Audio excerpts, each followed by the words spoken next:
Les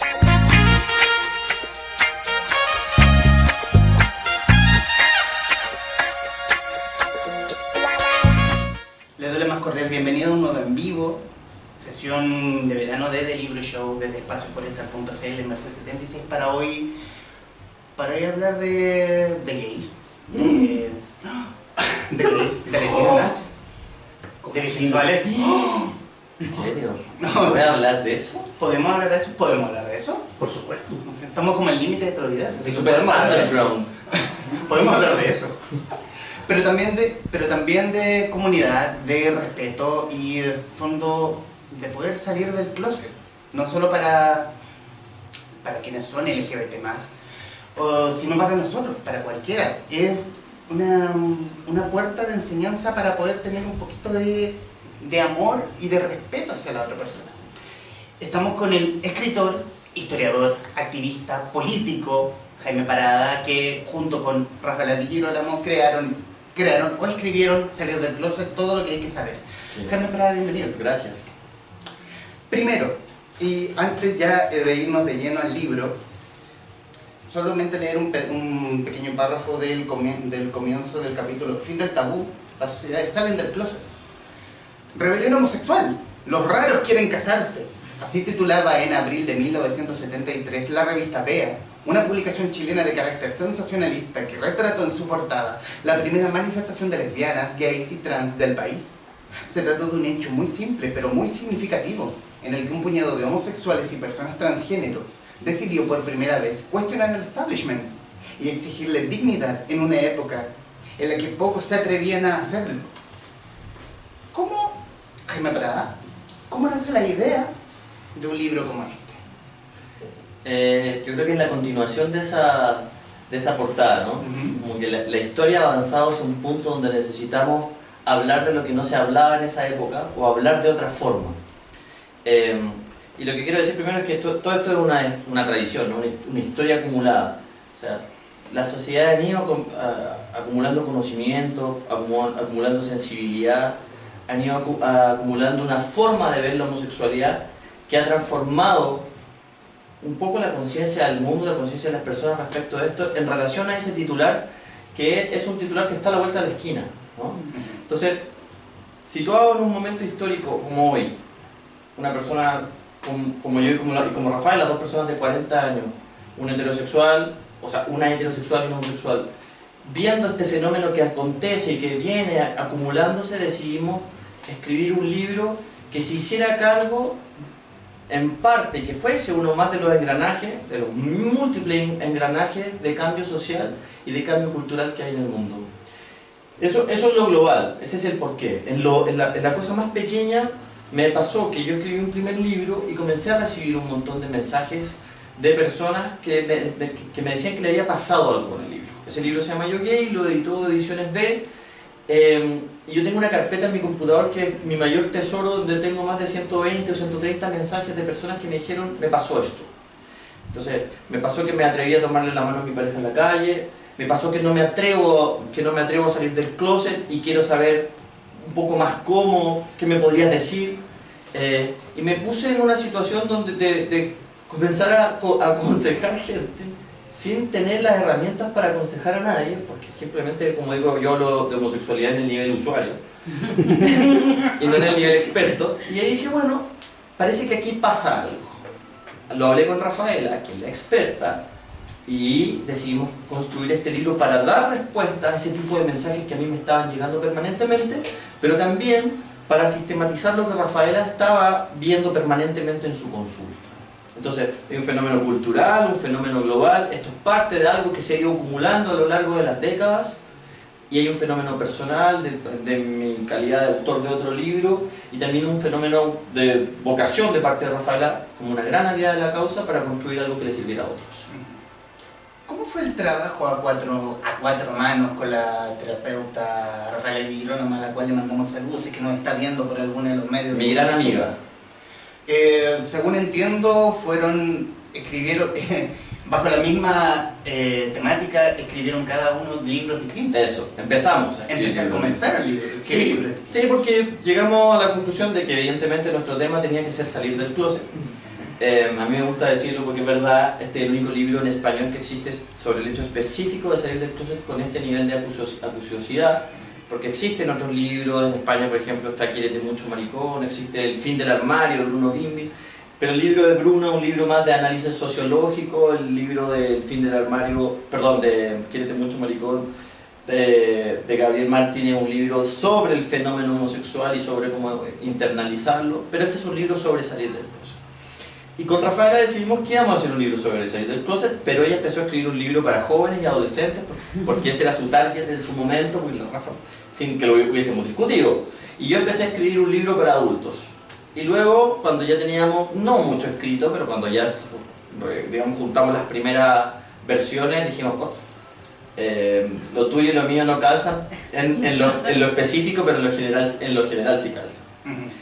Y ahí, en el fondo, tomamos una decisión. Tomamos la decisión primero de conversar, de grabarnos, de ver qué salía de ahí. Salieron cosas interesantes, más bien salió un temario de qué es lo que teníamos que hacer. Nos costó un montón, porque ponernos de acuerdo, personas que son muy amigas, que les gusta mucho hablar, bueno, todo se puede expresar mucho. Pero llegamos a una especie de temario y decidimos que yo iba a asumir el rol de la escritura misma. Más bien yo iba a asumir la dirección de la escritura, pero yo le iba a dar tarea a la Rafaela. Entonces, como yo no soy especialista, le decía, bueno, Rafaela, escríbete un capítulo o una parte que tenga que ver sobre qué le pasa a los padres homosexuales, a los padres de jóvenes homosexuales cuando se enfrentan a. ¿Ya? La Rafa me entregaba eso y yo lo homogeneizaba con lo que yo había escrito para darle una forma que fuese coherente entre lo suyo y lo mío. Pero en el fondo la cosa es, escribir a cuatro manos creo que es bien difícil, si no imposible, si es que uno de los dos no asume un rol escritural y el otro asume o tiene un rol más en el ámbito de los contenidos. Entonces decidimos hacerlo así y no funcionó. ¿Cómo nace el término? Yo lo he escuchado mucho, más no me he dedicado a googlear la etimología del término. ¿Cómo nace salir del closet? Hay una serie de mitos y una serie de versiones, ¿ya? Hay una de las versiones que dice que esto remite a una expresión anglosajona que dice que es to have a skeleton in the closet, creo. Crees que es tener como un esqueleto en el armario, o sea, como alguien que mataste, alguien que está muerto y que no quieres mostrar. Tiene que estar muy cerrado, ¿no? Después dicen que hay una activista que incluso hay un documental en Netflix sobre ella que se llama Silvia Rivera, que en la época de los disturbios de Stonewall, podemos hablar de eso si quieren, gritó, o sea, en plena rebelión con la policía norteamericana hace exactos 50 años este año, gritó como salgan del closet, le gritó a los que estaban a los homosexuales y trans que estaban en rebelión dentro de este bar Stonewall, salgan del closet a pelear con la policía. Entonces esa otra versión. Paréntesis, los disturbios de Stonewall son como el suceso fundacional del movimiento LGBT hoy día, ¿ya? Y este año cumplen 50 años, y de hecho Stonewall Inn, que es un bar en el Village en Estados Unidos, en Nueva York, en Estados Unidos, fue declarado monumento nacional por Obama. ¿Por qué? Porque se hacían muchas redadas en ese bar y y estaban todo el tiempo hostigando a este bar homo trans lésbico que existía en el Village, inventándole cargos. Y un día los clientes del bar se hartaron e hicieron una verdadera rebelión. Y esa verdadera rebelión se transformó en una rebelión de 3 días, donde se sumaron minorías afrodescendientes y otras minorías que estaban congregadas en ese barrio y resistieron a la policía. Otra versión es como que se habla de unas coming out parties, como fiestas de salida como de la elite inglesa, las señoritas, eso que se llaman los estrenos de sociedad, ¿no? Que me parece muy divertido. Mi mamá hizo un estreno de sociedad y no puedo creer como esta cosa, como mi madre guió productos, mi madre se transformó en un producto a ser mostrado. Entonces, las fiestas de estreno de sociedad, entonces eran las fiestas de salidas hacia la sociedad, y bueno, y esto es una salida hacia la sociedad. Nadie sabe la verdad, pero se han inventado tesis bien bonitas. No, esto es las que acabo de decir. Hay, fuera de la portada de la revista Vea, un fenómeno chileno parecido a Stonewall. No. No, y de hecho en la historia de Chile siempre ha habido una relativa tolerancia respecto del tema de la homosexualidad por parte de las autoridades. Pasó con la... Hay un episodio en la historia de Chile muy complejo que nadie ha podido demostrar que sea cierto, que es en la época de la dictadura de Ibáñez, que se tiraron homosexuales al mar, pero yo estudié historia, en algún momento me traté de meter en ese tema, pero no hay fuentes. Entonces parece ser que puede haber algo de mito ahí. Pero incluso en la dictadura chilena, en la época de la dictadura de Pinochet, había una cierta tolerancia que la describe Oscar Contardo en su libro Raro, ¿no? A diferencia de otras dictaduras, por ejemplo, como la cubana, que tenía campos de rehabilitación o de reconversión para homosexuales. Entonces, que es una cosa bien compleja. Lo que no quiere decir que la vida de un homosexual, por el hecho de ser homosexual en Chile, sea más fácil que otros. Basta ver un día, para venir para acá, pasé por la costa central, donde hay un grupo muy importante que se está congregando a propósito de una chica lesbiana que le pegaron un palo en la cabeza y la azotaron y que está en la UTI. con patadas, que está en la UTI. Entonces, independientemente de, o sea, si uno piensa en las capas sociales, en las instituciones, etcétera, que están involucradas y que de alguna forma como que inciden en la vida de uno como homosexual, uno podrá decir la institucionalidad a veces puede ser más tolerante o puede ser menos tolerante, pero a la sociedad le falta mucho que cambiar.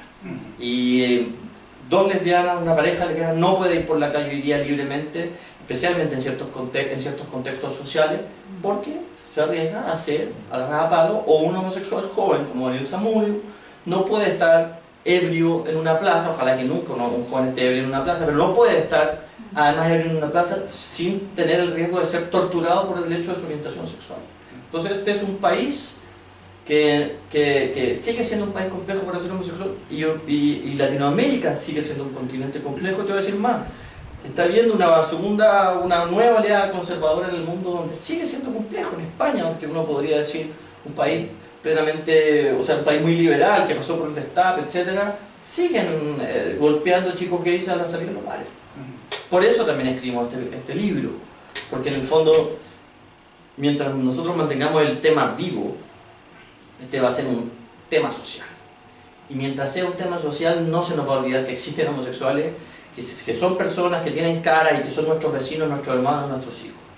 O que existen mujeres lesbianas, que existen personas trans, pese a que este libro no está hecho para eso, para esa población, pero que nunca se nos olvide que la diversidad es un tema que tiene que seguir siendo tema, porque el mundo no ha cambiado lo suficiente que nosotros, en relación a lo que nosotros quisiéramos. Por eso concentrarlo en el hombre gay, la mujer lesbiana y la persona bisexual, no tener al trans. Nosotros hablamos de lo que sabíamos. Nosotros hablamos de lo que sabíamos. Entonces, yo no tengo las herramientas ni cognitivas ni emocionales para ponerme en los zapatos de una persona trans y hablar por ella. Al revés, lo que quiero es que la persona trans pueda hacer su propio libro, pueda dejar su testimonio, y de hecho lo acaba de hacer. Hay un libro que se llama Este cuerpo es mío, que lo escribió Felipe Muñoz, que es un periodista que tiene 9 historias de personas trans. No había leído un libro parecido a ese, que me pareció súper interesante, y con la Rafa siempre dijimos, o sea, incluso está en la introducción, nos encantaría que ese libro sobre las personas trans fuera del closet saliera, pero nosotros no tenemos las herramientas para hacerlo. Y tomamos la decisión de que fuese un libro para personas lesbianas, gays y bisexuales, precisamente porque ese es el mundo más en el que nos hemos desenvuelto. En una parte del libro hace una mención, y también la sensación que yo tengo, de que la sociedad, voy a ocupar una palabra, no sé si sea la correcta, pero es la que se me viene a la cabeza, ha sido más receptiva con el hombre gay, no así con la mujer lesbiana, sí, y menos aún con el bisexual. O sea, sí. Voy a ir por cada uno. Claro. En una sociedad machista, donde el hombre, que es, digamos, androcéntrica, es más fácil generar tolerancia hacia una figura masculina, que incluso se presenta masculina, porque la sociedad es más tolerante con el hombre gay, que entre comillas cabe dentro de este cajón de la masculinidad, ¿no? Que con el hombre gay más femenino, por ejemplo. Es más fácil eso que, por ejemplo, asumir que hay una mujer cuya humanidad no está determinada por un hombre, Porque las mujeres siempre, o sea, las mujeres se las piensa en relación a un otro, ¿no? En relación a la felicidad que le da un hombre, estoy pensando en las estructuras tradicionales, ¿no? O en relación a cómo ella administra la provisión que el hombre le da, ser digamos, la plata, por eso es dueña de casa, ¿no? O cómo esa mujer es capaz de dar vida, siempre en relación a otro.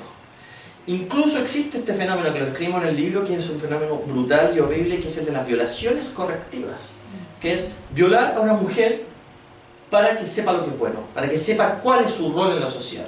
Y su rol en la sociedad básicamente es tener un pene adentro, para satisfacer al hombre o para que de ese pene y lo que pase con ese pene pueda ella procrear. Entonces, es muy difícil para estructuras conservadoras asumir que una mujer no se realiza por el hecho de tener un pene adentro, por ejemplo.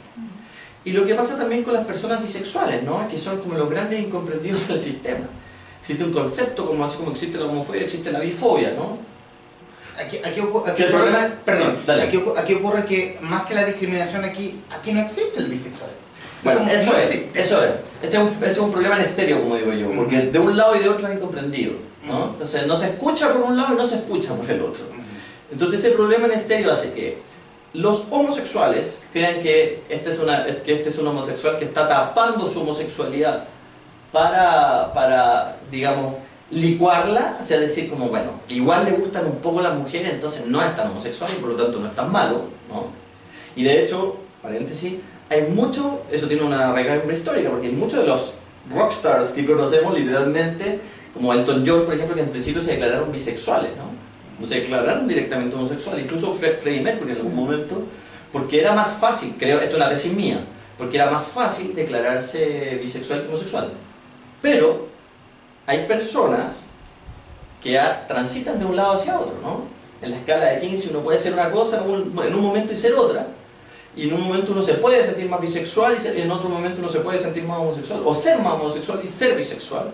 O bien, derechamente, personas que sí son bisexuales, pero que tampoco son entendidas incluso por los heterosexuales, porque dicen, lo mismo, ¿no? El homosexual licuado. Como no ha salido de mi equipo. No se entiende a dónde pertenece.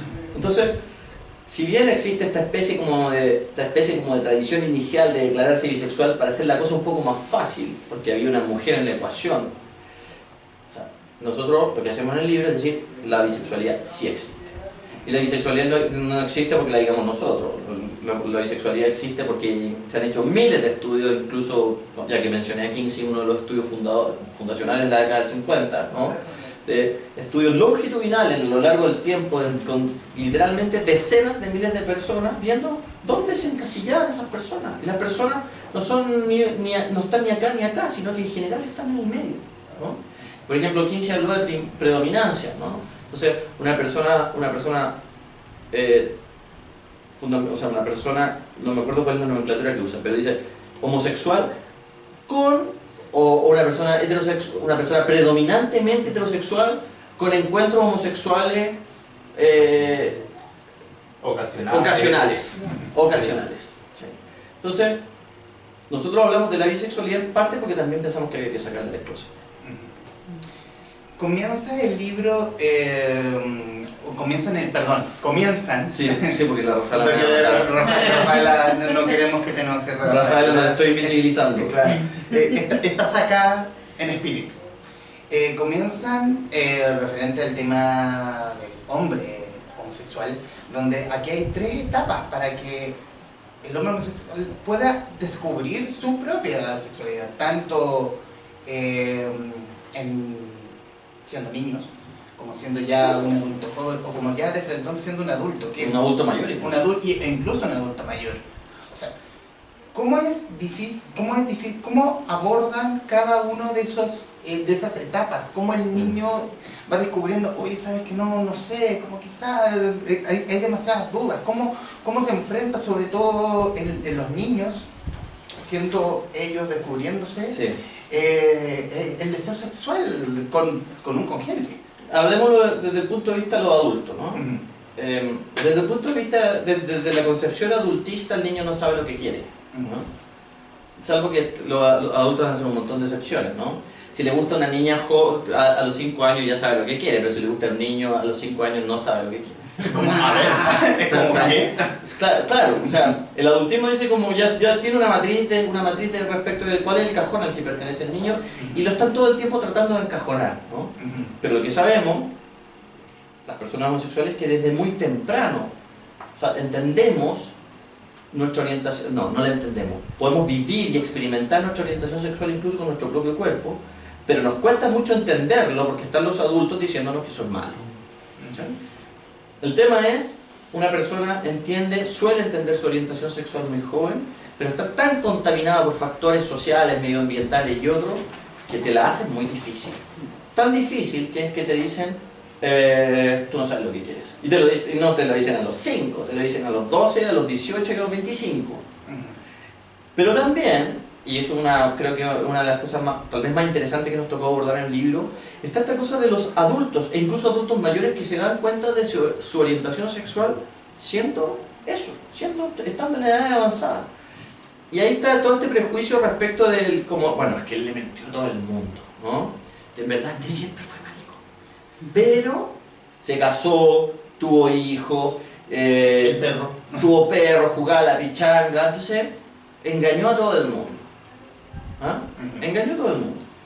Cuando hay estudios que demuestran que por el contexto sociocultural que se está viviendo hoy día, hay personas que son adultos y adultos mayores que en otros contextos no hubieran salido del closet, pero hoy día sí lo están haciendo. Pero, mucho mejor, hay personas que no se habían dado cuenta que eran homosexuales y algo hace que se den cuenta. Nosotros tenemos el testimonio, por ejemplo, de una chica, no tan chica, una persona que estaba entre los 30 y los 40, que se dio cuenta que era lesbiana viendo Orange is the New Black. O sea, uno necesita un empujoncito para decir, chucha, me excita el sexo lésbico y me siento afín a esa relación amorosa entre dos mujeres lesbianas y algo me está pasando. Y ella dice, esa serie la vi tantas veces durante un periodo tan acotado de tiempo que me la sé de memoria. Y la sabe de memoria porque de repente uno necesita una chispita, un empujoncito, un referentito para entender que había algo en uno que no había sido capaz evidentemente, de entender. Y eso pasa. Entonces, se puede, o sea, como limpiando, ¿no? Se puede ser homosexual a los 6, 7 años y tener conciencia de que se es homosexual y no hay adulto que pueda cambiar eso. ¿Ah? Se puede ser homosexual a los 35, a los 75 o a los 50, como el caso aquí de uno de los testimonios que nosotros contamos a través de su hijo, de decir, algo pasó, que toda esta cosa que no sentía que encajaba en mi vida, terminó por encajar cuando vi la entrevista cuando leí el tweet cuando vi la serie ¿Qué es lo que me pasó a mí, no? Como vi una serie cuando empezó a llegar el cable a Chile, yo soy creo que la primera generación que tuvo TV cable, y llegó The Real World de MTV, vi un homosexual, el homosexual me sentí empatía y dije, parece que ese es homosexual y yo también. Y yéndonos más bien al homosexual nivel usuario, como lo definiste, y obviamente sin entrar en detalles, ¿cómo fue tu salida del closet? Yo creo que... viniendo de una familia más bien conservadora. Sí, mi familia es súper conservadora, pero o sea, yo creo que en esto no hay que cegarse respecto de que la salida del closet está mediada por muchas cosas. Primero, si uno se desenvuelve en un ambiente de clase media alta, como me desenvolví yo, uno puede tener mucho rechazo, pero probablemente tenga menos violencia, ¿no? Entonces, por ejemplo, lo que le pasó a Samudio, ¿no? Samudio es víctima no solamente de su homosexualidad, sino que de la precariedad de su contexto. Y por lo tanto hay que entender estos fenómenos desde una perspectiva un poco más amplia, donde hay elementos de la clase social a la que pertenece, de tu apellido, de tu condición de tu capital cultural, para entender que hay más elementos orbitando en torno a eso.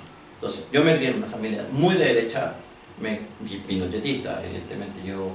La oveja negra. Adiós general. Sí, pero yo creo que a mis papás les molesta más que sea de izquierda que sea maricón, pero porque ellos son así, ¿no? Ah, bueno. Entonces me crié en una familia pinochetista con misa en latín, O sea, mi papá era miembro de una facción de la Iglesia Católica que fue excomulgada por conservadora, pero mis padres fueron inteligentes en un sentido. Como ellos empezaron a notar que había algo raro en el niño, y como que traía muchos amigos a la casa y pocas amigas a la casa, en la época que tenía que tener más amigas que amigos. Y un día mi mamá a los 18 años me dijo, fue muy sabia y me la hizo muy fácil, y me dijo: dime lo que me tienes que decir. Y yo le dije: ¿para qué quieres que te diga lo que ya sabes? Y así me la hizo, así de fácil. Y me abrazó, se puso a llorar y me dijo todo lo que espera un hijo gay encontrar cuando sale del closet o cuando lo saca. Acto seguido le dije que no le digáis nada a mi papá porque me da pánico, que es el gran miedo que tenemos muchas personas homosexuales. Evidentemente mi mamá no cumplió el pacto. En una semana mi papá ya me tenía sentado diciéndome exactamente lo mismo que mi mamá.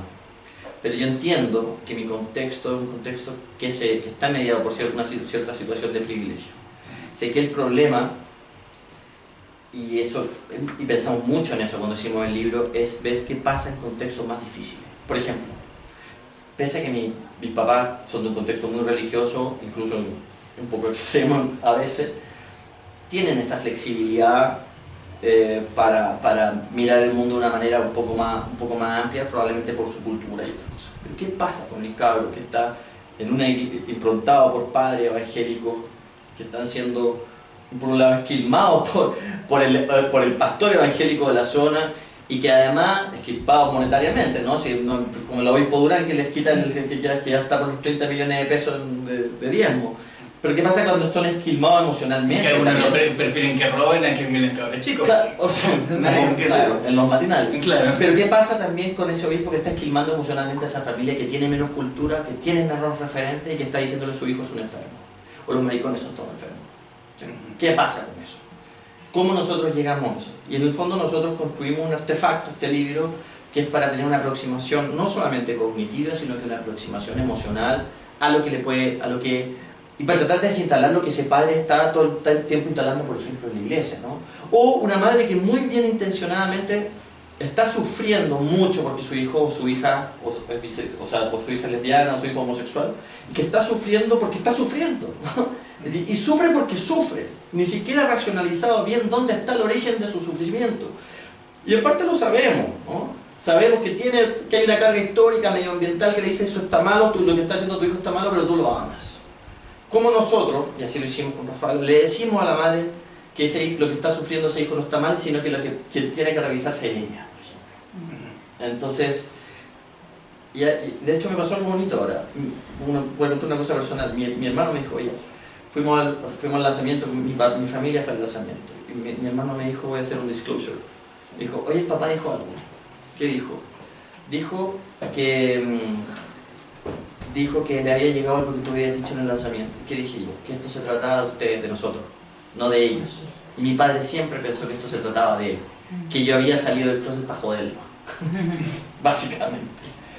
Que salí del closet porque quería huevearlo, porque yo soy de izquierda, soy provocador y no sé qué cosa. Y mi papá entendió en 4 frases que el tema no se trata de él, y muchas personas piensan que se trata de él, que los están violentando por algo en específico, sino que se trata de uno. Siempre la búsqueda del yo qué hice mal para que tú salieras así. Sí. Bueno, nosotros hablamos de eso, ¿no? Decimos esto no es responsabilidad de nadie. Y ni siquiera hay que plantearlo como una responsabilidad. Hay que plantearlo como un hecho de la vida, y esto no es culpa de que lo llevaste pocas veces al fútbol, no es culpa de que tenía muchas hermanas, no es culpa de que trabajaste todo el día y no lo viste como se pintaba las uñas cuando chico. Todos los clichés y todos los mitos urbanos que pueden en torno a eso. Esto es algo de la vida misma.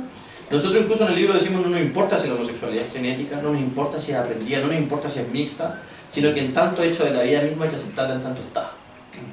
Y cuando no se acepta en tanto está, que empiezan los problemas. Y entonces nosotros con Rafaela nos reunimos con mucha gente. Yo tengo muchos testimonios, ella tiene muchos testimonios de gente que lo ha pasado muy mal por esto. Y como no queremos que la gente lo siga pasando mal, quisimos hacer una pequeña contribución, que es el resultado de ese libro. También abordan con el tema de la salida del closet del niño o joven, de que es mucho el miedo. Es como lo que me acabas de decir, es como tú tenías miedo de que tu familia lo pudiera tomar a mal. Es como el qué sé yo siento que le está fallando. Que estoy fallando, o el te vas enfermo. Todas esas cosas pasan. Todas esas cosas todos pasan. los días. O sea, pero también ocurre que a veces puede ser miedo del mismo joven, porque ocurre que la familia puede que lo tome, quizás no lo tome así como no lo va a tomar demasiado bien, pero lo va a entender, porque siempre lo vio. Es que el rollo es el siguiente, o sea, hay tantos casos como personas homosexuales en el mundo, ¿no? Pero uno encuentra ciertos patrones.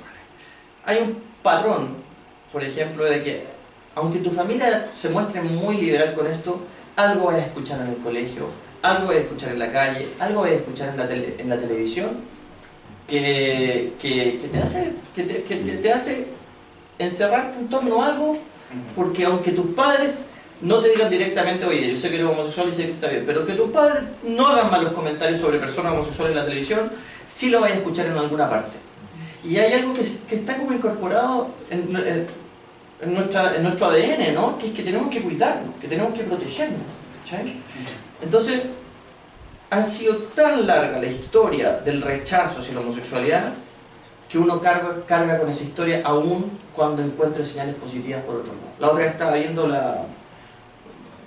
viendo un programa de estos del recuerdo del Canal 13, entonces estaba Coco Legrand tirándose un chiste que decía más ordinario que Mapuche con SIDA.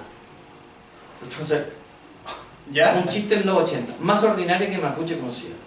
Entonces, si tú tenías los Coco Legrand, tenías el del matinal, tenías el de no sé quién, tenías tu profesor, tenías el sacerdote, tenías el pastor evangélico, tenés todo eso en tu entorno, uno se autoprotege. El problema de esa autoprotección es que a uno le cuesta mucho salir de esa coraza. Y esa coraza se nos queda toda la vida, y esa coraza mal administrada puede ser de personas homosexuales que tienen mayores instintos suicidas, porque eso está demostrado, mayores abusos de droga en algunos casos. O sea, genera ese daño en la infancia es traído hacia la adultez, y esos miedos de la infancia son traídos hacia la adultez.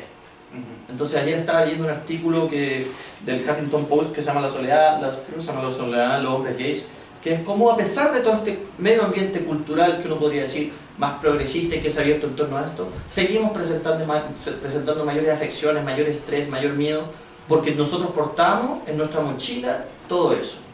Y lo que nosotros no queremos es que la gente tenga que portar con esa mochila. Y en peor de los casos, que esa mochila lleve, por ejemplo, al suicidio. O sea, mi madre tiene un primo hermano que se suicidó por esto. Yo tengo eso en mi familia porque lo escuché desde que era chico. ¿Sí? Hay también, cuando ocurre esta declaración a algún ser querido, no le cuentes a tu abuelo. Y resaltar... Podrías matarlo.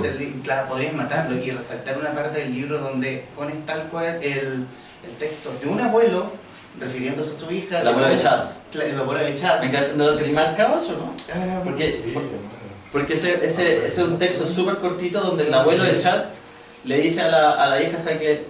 Hija, tú echaste a tu hijo, tú echaste a Chad de la casa, y ahora yo te echo a vivir a ti. Que es súper bonito. Después yo lo puedo escuchar. Uy, lo encontré. Qué seco. Creo que lo encontré y lo perdí. Bueno, la cosa, ahí hay mucho amor. O sea, resultó que este señor de otra época, porque siempre la excusa, no, yo soy de otra época, yo no entiendo nada de eso. Y resultó ser mucho más abierto Podrías que su matarlo, propia hija. bueno. Claro, y resultó ser mucho más abierto que la propia hija. Hay un testimonio al final que es el de Raimundo Hinspeter, que dijo el exministro Hinspeter que él publicó ese testimonio en el diario judío, y nosotros lo rescatamos porque tiene una frase muy buena para haberlo escrito un cabro de 15 o 16 años. Y en algún momento él dice, me estaban diciendo que yo no le dijera esto porque podría matar a no sé quién. Y él dice, yo no soy una pistola. Yo no soy una pistola. Yo no puedo matar gente por el hecho de ser quien soy. Entonces, uno no mata a nadie por el hecho de ser homosexual. Y como nosotros decimos en el libro, decimos, nadie se muere de homosexualidad ajena, ¿no?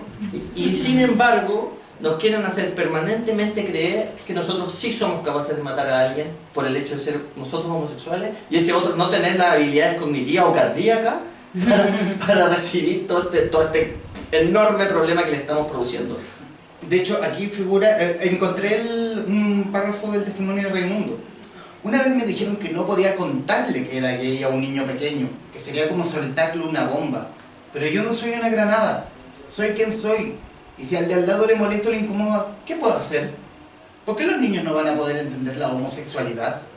Tristemente, vivimos en una sociedad sin buenas intenciones, porque los seres humanos naturalmente buenos somos corrompidos desde pequeños, llenándonos de prejuicios, como la homofobia.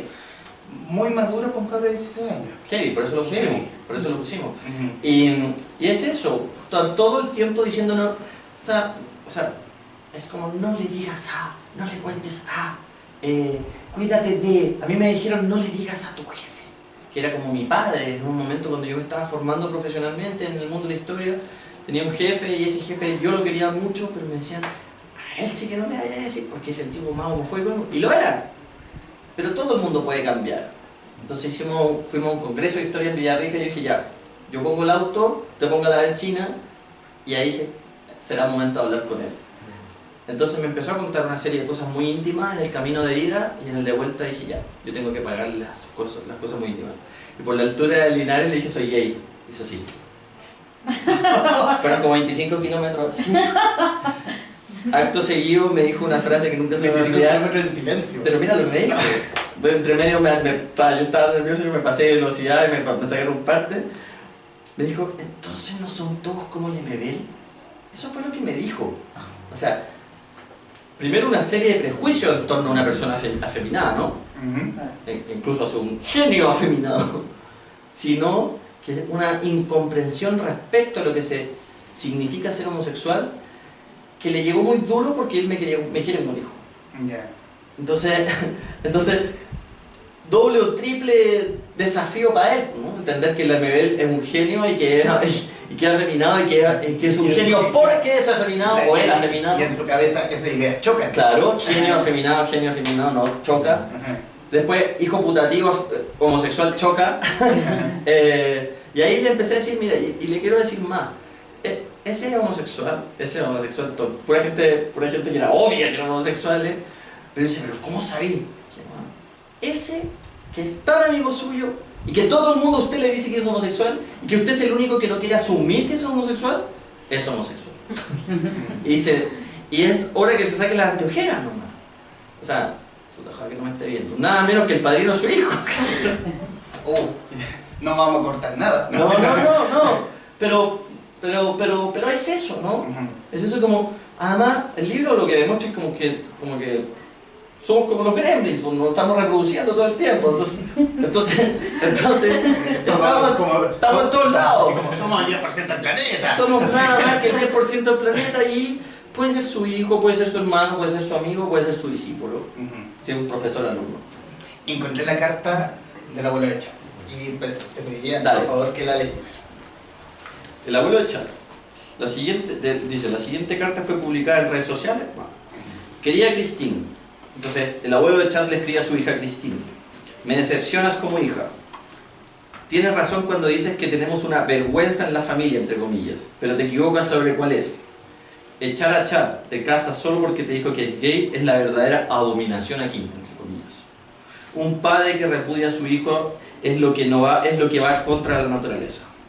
La única cosa inteligente que te escuché decir en todo esto es que tú no criaste a tu hijo para que fuera gay. Por supuesto que no lo hiciste. Él nació de esa manera, no eligió serlo, tal como tampoco decidió ser zurdo. Decidió entre comillas.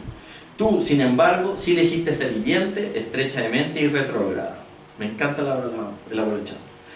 Entonces, como estamos en esto de repudiar a nuestros hijos, creo que aprovecharé el momento para decirte adiós. Ahora tienes un fabuloso, como dicen los gays, esta cosa como fables. Tengo un fabuloso, como dicen los gays, nieto para criar y no tengo tiempo para las palabras sin corazón de una hija. Si encuentras tu corazón, llámanos. A mí esa frase como de encuentras su corazón, si encuentras tu corazón, llámanos, siempre me emociona. Todos queremos una abuela como Chad. En el abuelo de Chad. Obvio. Y hay una cosa, no sé qué pasa con los abuelos, pero los abuelos siempre son nuestro soporte. O sea, pasa mucho que son nuestro soporte. Que primero entiende el abuelo porque ya crió hijos, porque ya está como, se dejó de huevar nomás. Ya dejó de preocuparse el que irán, ya no tiene dientes, tiene placas. O sea, Está dejando de cómo está viviendo hay cosas vida. que no le importan nomás. ¿Sabes? Y lo que me ha pasado con personas adultas mayores que me he encontrado en la vida, me diciendo yo cambié. Todos pueden cambiar. Parece que los abuelos cambian más fácil que los padres. A veces. Abramos el panel, que no sea solamente una conversación. Quien haya leído el libro, quien tenga inquietudes acerca del libro, por favor que levante la mano, sea bienvenido. ¿Sus nombres? El mío Francisco. Francisco. Tomás. Mayra. ¿Mayra? Lorena. Lorena. Lo que quieran. Incluso desacuerdos. Yo. Dale. Tenía una pregunta, mi celular está descargado, pero voy a tratar de acordarme un poco. Soy pésimo en mi memoria, pero voy a tratar. Con respecto a toda la violencia, todo el odio que de repente se ve en las redes sociales y lo que pasa en el cotidiano de cada uno y de la sociedad también, me gustaría que nos pudieras comentar cuál es esa visión o cuál es esa posición que muchos y ojalá todos pudiéramos nosotros captarla o de hacerle clic para que se encienda en nosotros para que no pasen estas cosas, estos actos de violencia, el bullying en los establecimientos educacionales. Sí. Por ejemplo, como papá, Sí. quizá... Mira, la pregunta es buena por lo siguiente, porque en el fondo es ¿qué mecanismos desplegamos para cambiar una sociedad, ¿no? Yo creo que cambiar una sociedad es súper difícil, pero se puede y lo hemos hecho todos. Yo creo que el principal mecanismo de transformación cultural es la visibilidad. O sea, uno no puede empatizar con lo que no existe o con lo que le han dicho que no existe. El presidente de Irak decía al principio de los 2000 que no había homosexuales en Irak, sí, simplemente. No puede ser Assad, ¿no? El presidente de Irán. No había homosexuales en Irán, ¿no? Entonces, como no hay homosexuales en Irán, ¿qué importa que tengamos pena de muerte contra los homosexuales en Irán si no hay homosexuales en Irán? ¿Qué pasa con lo que ha pasado en la sociedad occidental? La sociedad occidental ha comenzado a mostrar aquello que se creía oculto, que se creía excepcional, que se creía no existía o que existían familias muy perversas o que existían personas muy locas, que era un rasgo de su ser que era la homosexualidad. Y hoy día, al ver que existen los homosexuales, y en esto por ejemplo yo siempre digo que la prensa y la televisión están terminando siendo buenos aliados, de ser muy malos aliados a ser buenos aliados, han hecho relevante algo que estaba invisibilizado y por lo tanto han contribuido a que se genere ese mecanismo de empatía que no se estaba produciendo. Entonces, ¿cómo podemos nosotros los homosexuales cambiar la sociedad? Ojalá mostrándonos tal cual somos, ¿ya? Entonces, la única forma de que mi madre, que era conservadora, entendiera que un homosexual era una persona como cualquier otra, era que su hijo le mostrase que era homosexual. La única forma que un profesor pueda abordar el fenómeno de la homosexualidad es sabiendo que tiene alumnos homosexuales y no viviendo desde el paradigma, desde el dogma, etc. La única forma de que en un trabajo se entienda de que tiene que construirse una cultura de la diversidad, por ejemplo, al interior de una empresa, sabiendo que existen personas homosexuales. Y eso es un poco duro, porque nos toca una responsabilidad. Nos toca, o sea, uno está todo el tiempo enseñándole al otro, ¿no? Uno le enseña a sus papás, le enseña a su empleador, le enseña al Estado, le enseña a todos. Entonces, esta es una generación a la que le toca, o somos varias generaciones que estamos conviviendo, las que nos ha tocado cumplir un rol pedagógico, mostrarnos, pelearla, insultar, todo. ¿Qué puede hacer la persona heterosexual que quiere ser parte de este cambio social y cultural? Entender, y no solamente desde la cognición, ¿no? Porque uno puede decir, bueno, cognitivamente entiendo que los seres humanos están divididos en un espectro de sexualidades, etc. Sino que entender desde el punto de vista de la empatía. Por ejemplo, entender cuál es la historia de mi alumno, yo profesor, o de mi alumna que me haga saber por qué tengo yo que cambiar. ¿Qué sufre esa alumna? ¿Qué le está pasando en su casa? ¿Cómo yo puedo protegerla desde el punto de vista de un maestro que quiere que su alumno se desenvuelva o su alumna se desenvuelvan bien? ¿Qué puedo hacer yo como jefe para cambiar la cultura organizacional de mi institución, de mi empresa o de esta repartición pública donde tengo unas personas homosexuales, para que esas personas homosexuales se sientan mejor, pero para que yo también pueda crecer como ser humano? Entonces, es bien difícil pensar como una forma única de hacer las cosas, ¿no? Entonces, la fase 2 es decir, bueno, entonces no solamente ya ahora salimos del closet, sino que peleamos en el Congreso, porque queremos hacemos incidencia política, porque queremos mejores leyes, pero también tratamos de transformar las iglesias por dentro y tratamos de transformar a nuestras familias por dentro. Yo siempre digo que como que, vale, o sea, el gran activismo está súper apoyado por el microactivismo, ¿no? El microactivismo es lo que hacemos en la comida el domingo. No le acepto a mi padre que se refiere a las personas homosexuales, así yo no soy homosexual. Y eso muchos de mi hermano lo hacían. No, yo no le acepto a mi padre que se vuelva a referir a ser una persona homosexual. Yo no le acepto, yo no voy a estar dispuesto a que tal autoridad política se refiera a las personas homosexuales. Entonces también estamos dentro del campo de la confrontación, dentro del campo de la transformación social de una manera un poco más punzante. Pero mientras no seamos visibles, no existimos, y no existimos no podemos reivindicar nada. Creo que eso es una fórmula. Sí. Yo, como muchos procesos sociales y políticos y culturales, el mundo, las sociedades parece que van y vienen en esto de ir aceptando, o sea, como que se van abriendo espacios pero luego se contraen espacios, pensando en lo que pasa en Brasil, por ejemplo, o en ciertos estratos culturales y políticos, incluso acá en Chile. ¿Cómo ves tú hoy día el panorama respecto de las reivindicaciones sociales? Porque me da la sensación de que a veces creemos que hay ciertos derechos que están ganados y a veces pareciera que no es tan así, y que hay peligro de que esos derechos que parecían ganados y que parecía que ya los habíamos dado casi por básicos, digamos, y por derechos humanos, corremos el riesgo de volver a perderlo. Entonces, ¿qué podemos hacer nosotros también como sociedad para que esos espacios no los volvamos a perder? Yo creo que esto es en una línea, esto es como ascendente, pero con ciertas bajas, ¿no? No creo que estemos así. Entonces, yo creo que la visibilidad ya cambió el mundo. Y fregaron. Bolsonaro fregó, Trump fregó, todos fregaron. Lo que pasa, y la gente probablemente puede vivir momentos de miedo, como lo que le está pasando a las personas homosexuales aquí en Brasil, ¿no? Tienen miedo. Yo viví 3 meses allá el año pasado, tuve una relación muy larga con una persona de Brasil, y sé que están sintiendo miedo hoy día. Pero sigue siendo una línea ascendente. Siguen mostrándose tal cual son, nadie se ha ocultado de sus pares.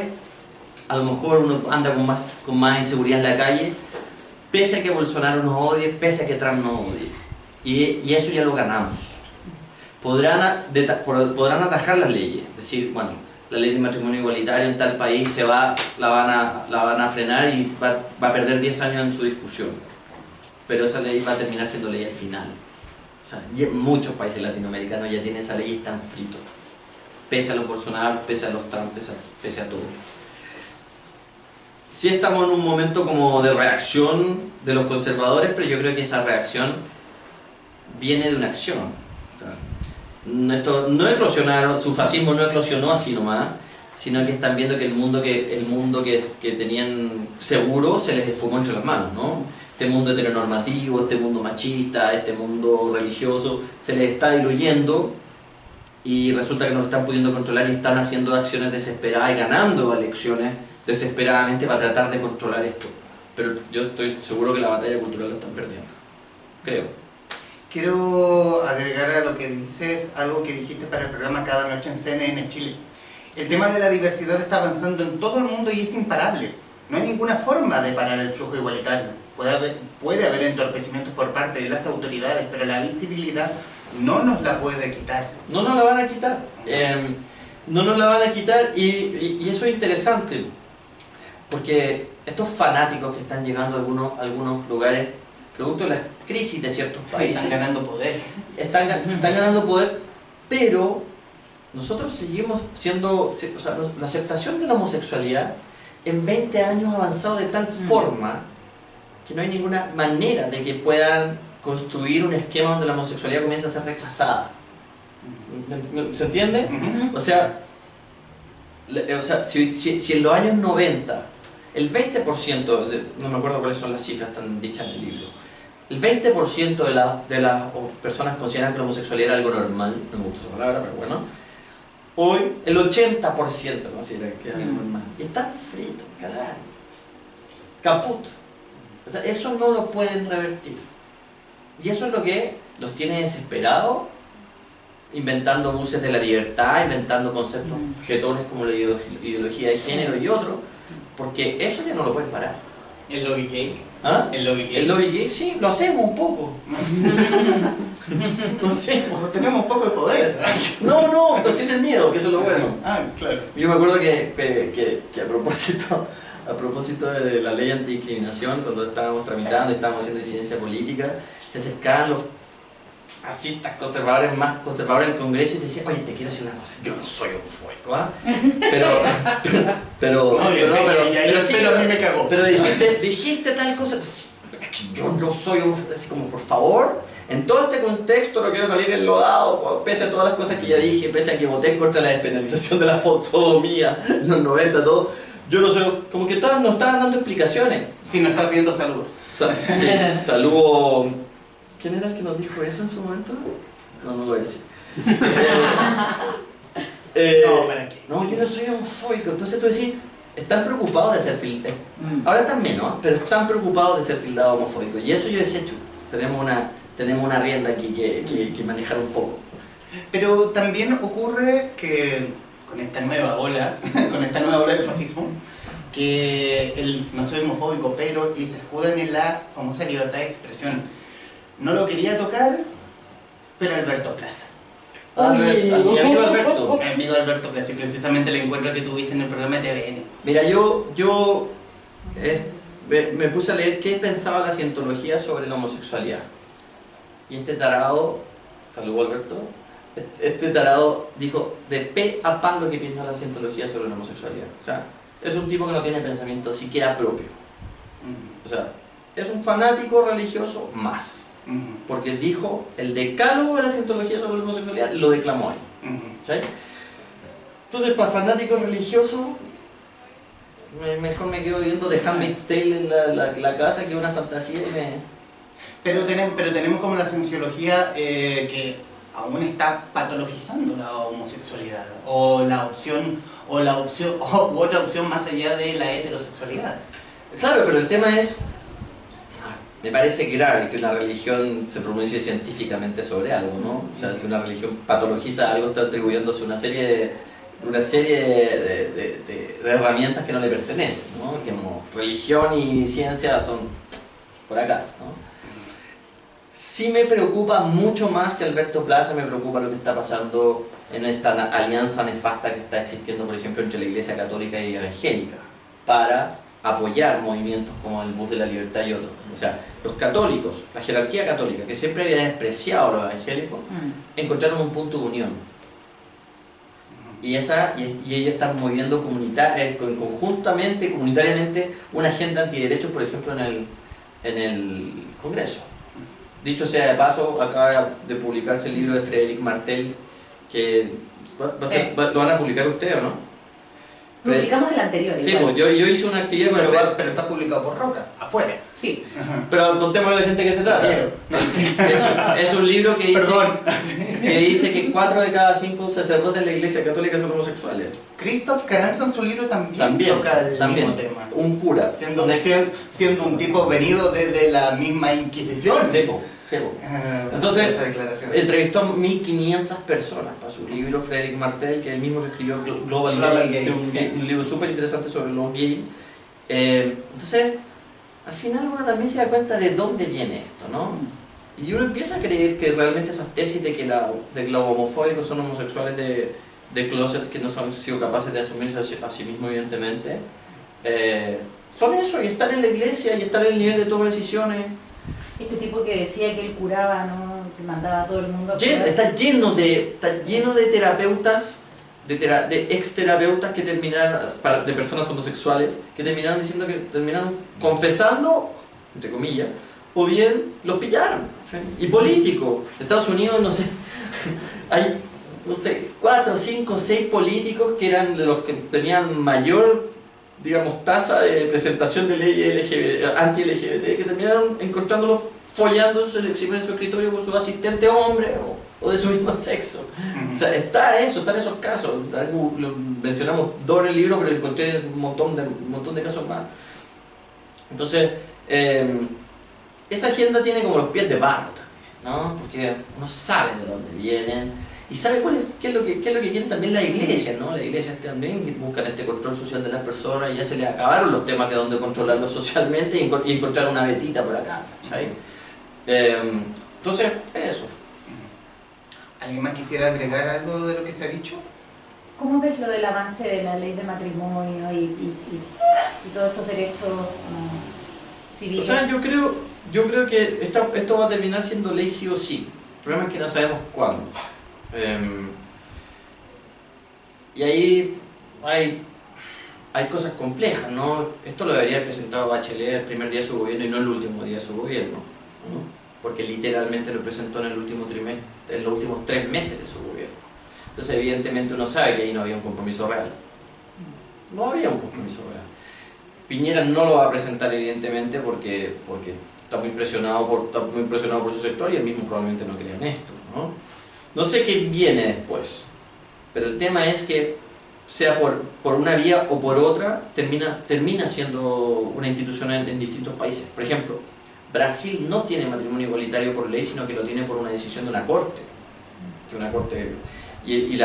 Que es el Supremo Tribunal Federal de Justicia, que es el que decidió que esto que existía en algunos estados no podía ser solo para algunos estados, sino que tenía que ser para todos. En Estados Unidos lo terminó resolviendo la Corte Suprema, que es la institución que hace la regulación de constitucionalidad de las leyes, ¿no? Entonces, si no es por una vía, va a terminar siendo por otra, pero va a terminar siendo. Y esa es como, no lo digo como una esperanza, no lo digo como la experiencia comparada a los países demuestra que el tema termina siendo ley. ¿Le gusta esto facho o no le gusta? Perdón, auditores fachos. No, sí. ¿Tenemos auditores fachos? Los queremos. Tenemos auditores fachos. No, yo los atraigo. No me preguntes por qué. ¿Sexualmente? No lo sé.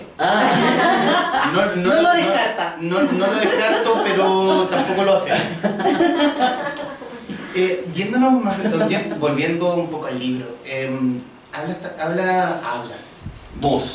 hablan de la salida del closet, pero de una salida del closet propia. Es el cómo primero la persona homosexual tiene que sentirse para después decirlo, para después abrirlo al mundo. Nosotros decimos salir del closet con uno mismo, ¿no? Yo creo que es Desenclosetamiento. Desenclosetamiento. Me gustó el Yo creo que es lo más difícil de todo. No sé decir de los chiquillos que están acá, pero creo que lo más difícil para uno es salir del closet con uno. Pues si te están diciendo que estás mal, ¿qué voy a querer asumir yo lo que soy? ¿Con qué herramientas voy a asumir lo que soy? Y eso es ese es el caldo de cultivo más propicio para suicidio adolescente. O sea, el que yo no me puedo aceptar, ni siquiera el rechazo del otro, que por supuesto que lo es. Pero si yo no me puedo aceptar, más voy a esperar que el otro me acepte, y por lo tanto voy a estar en un contexto completamente, o sea, encerrado en algo de lo cual yo no puedo salir, y a lo mejor voy a salir de eso tirándome a un edificio. Y suena muy brutal, pero eso es lo que pasa. ¿Sabes?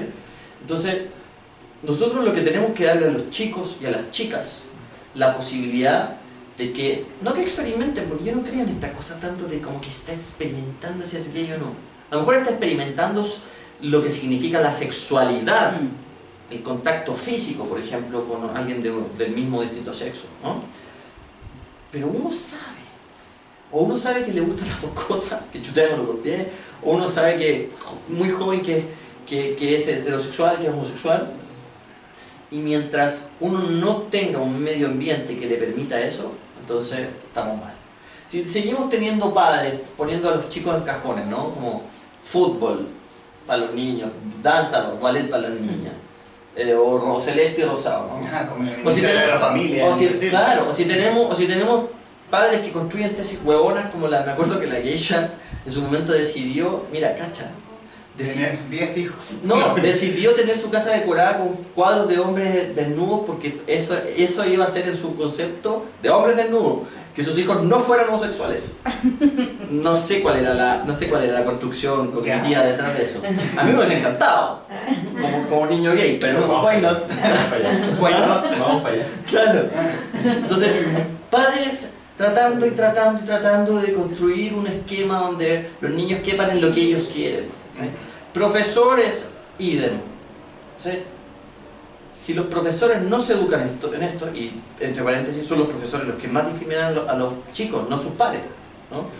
Los chicos reciben mucho más bullying de sus profesores que lo que reciben de sus pares.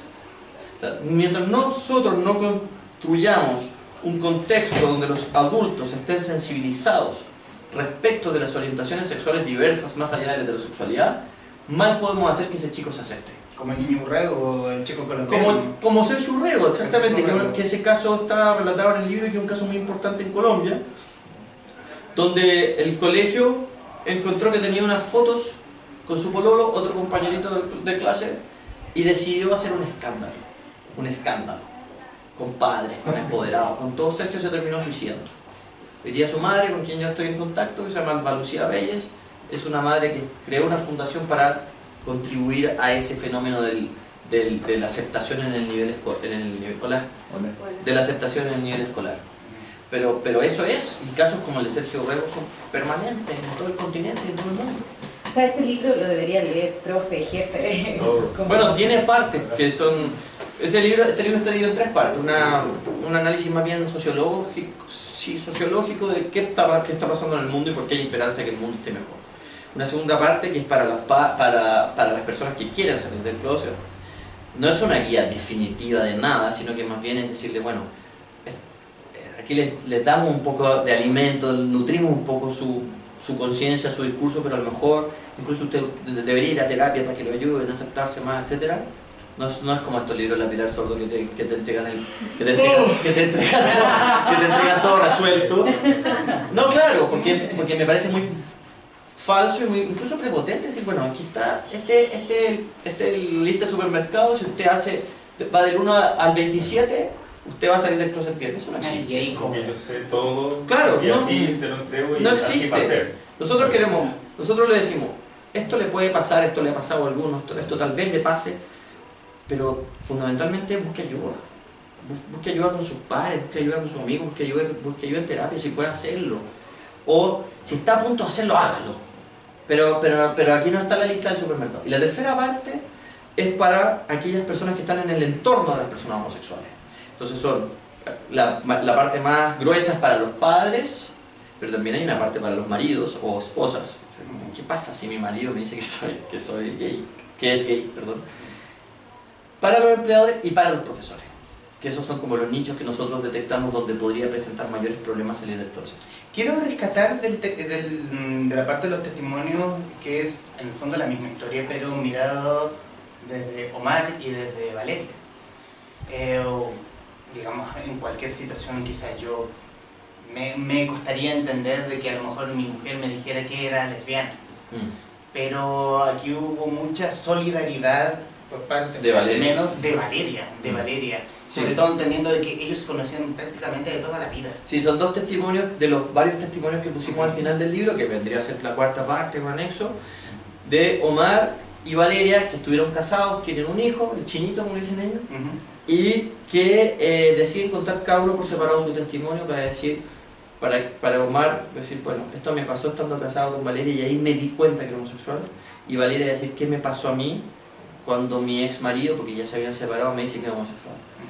Y lo más bonito de todo es que ambos testimonios convergen en un tema, que es el tema de la familia. O sea, y dicen, nosotros seguimos siendo familia. No solo por el hecho de que tenemos a este niño que ya es un adolescente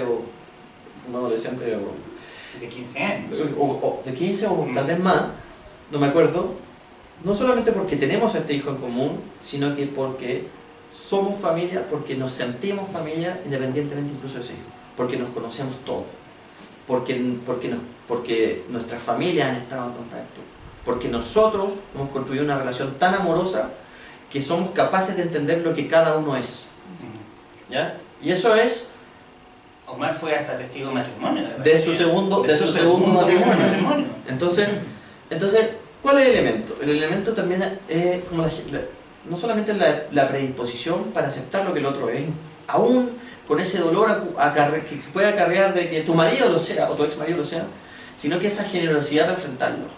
Y por eso a mí me pareció y a la Rafa nos pareció que teníamos que poner un grupo de testimonios que también fueran constructivos, en el sentido de decir no todo es malo, no todo es malo. O sea, existen familias amorosas que son capaces de comprenderse. Y comprenderse significa, y nosotros lo decimos ahí, no solamente para el caso de los maridos y mujer o viceversa, sino que, por ejemplo, madre o hijo, le decimos a la madre, postérguese un rato. O sea, si esto no se trata de usted, postérguese. Y no significa postergarse eternamente, sino que postérguese primero para escuchar lo que su hijo tiene que decirle. Entonces, dé un pasito al lado y cierra la boca y no diga, ¿por qué me haces esto a mí? Eso evítelo, porque no le están haciendo nada a usted. Entonces, esto se trata de su hijo y no se trata de usted. A usted le va a doler y nosotros también le vamos a decir algunas cosas. Y si a usted le duele, aquí no está la solución definitiva de nada, sino que usted tiene que buscar ayuda, por ejemplo. O usted si tiene herramientas emocionales desarrolladas, encuentre la ayuda en usted mismo, pero hágase cargo. Así que el problema está en la gente que no quiere hacer cargo, porque se plantea, ¿no?, de una manera egoísta más que de una manera amorosa o generosa en algo que no se trata de ellos, sino que se trata de la felicidad de una persona que o criaron o con la que se casaron o lo que sea. Y ahí también está el libro del hijo de Jorge, de Francisco. Entonces, hasta el hijo de una persona homosexual que salió después de los 50 años, donde dice, yo no quiero que sea feliz, ojalá encuentre un pololo a mi papá. Eso, ojalá que mi papá encuentre un pololo, porque lo veo tan amarrado, lo veo tan constreñido, lo veo tan temeroso, que ojalá llegue un pololo y lo saque a pasear por el mundo. ¿Alguien quisiera decir algo? ¿Algo de lo Sí, tengo una pequeña historia. Del Dinamo, ¿cierto? No. Claro. Tengo una pequeña historia. Yo soy de Arica y soy parte de una compañía de danza. La escuela, además de la compañía, tiene hartos niños. Y entre esos niños hay unos pequeños. Entonces yo soy ayudante de la profesora en uno de esos cursos. Y de repente nosotros armamos una obra que se llama Libertad, Liberté. ¿Libertad, libertad? Libertad, Liberté, sí, el año pasado. Y la presentamos y la profesora hizo un ejercicio con las niñas de este curso que tienen entre 7 y 10 años. Y fueron a ver la obra y el ejercicio que le había dado la profesora era, lleven un papel y tienen que responder estas preguntas. ¿Qué más les gustó? ¿Qué cosas de las que ustedes aprenden acá en clases vieron? No sé, vemos que hacen pie los niños, o que saltan y que nosotros también saltamos así para que ellas se identifiquen, no sé qué.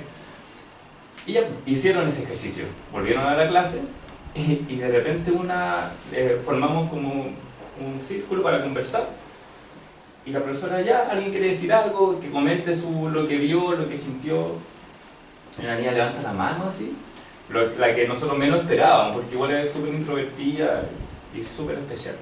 Entonces levanta la mano y dice, yo vi y sentí que todo se trataba así como de buscar espacios y de expandirse. ¿Y saben qué? Y yo de repente me di cuenta que habían hartas personas como juntas que se iban juntando. Sí. De repente habían 2 hombres también que se juntaban. Sí, pues porque los hombres también se aman, también pueden estar juntos. Y todos quedamos así como... ¿La niña lo dijo? La niña lo dijo. Y nosotros así, después nosotros nos miramos con la profesora y después compartimos.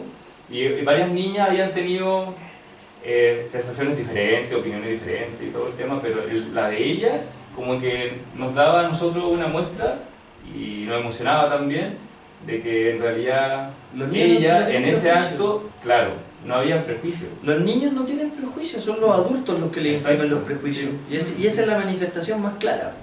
O sea, gracias por compartirla porque o sea, son los adultos los que están constantemente machacando un sistema de valores que los niños no lo traen nomás. No lo traen. Sí.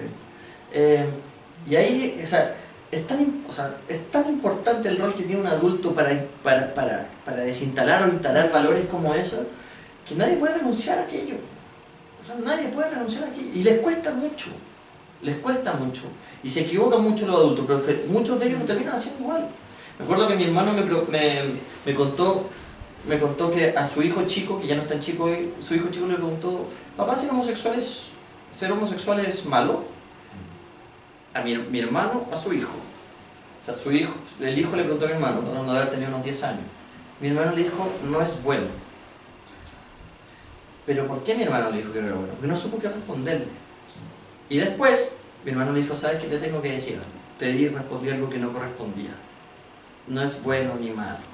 Pero la primera reacción de un hombre adulto heterosexual criando hijos es como: mi hijo no me debería preguntar eso, porque no tengo herramientas para responderle eso, y cuando las tengo son herramientas disfuncionales.